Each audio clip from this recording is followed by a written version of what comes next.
Hey, welcome to Neversink Farm. It's springtime, winter just left, snow melted, and I'm getting the beds ready for planting.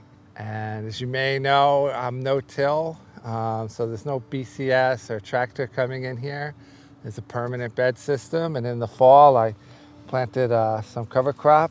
And this is peas and ryegrass, which I interplant. It kind of keeps, the ryegrass helps keep the peas off the ground, and it looks really nice. But what I like about both of them is they die during the winter.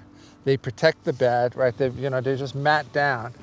And then in the spring, what I do is I come along and just drop compost on top, you see? And that'll rot it down very, very quickly. And then as soon as it warms up, this gets really dry and starts breaking really easily. And at that point, then I can just take the iconoclast and come and smooth it a bit. Or if I'm planting something like kale, which is nice and big, then I just plant straight into this.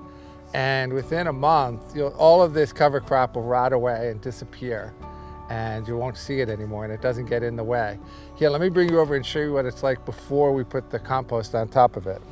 All right, so here's the ryegrass. This is the peas, right? So they're growing on either side, so they crawl up it.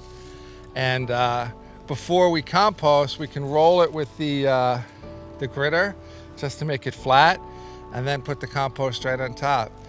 So easy, so quick. And I seed this with the jang, 3-row jang, so then I can do the ryegrass in the middle and the peas on the side with the 3 rows. Just walk right down the bed. So easy. All right, so give it a try, and thanks for watching.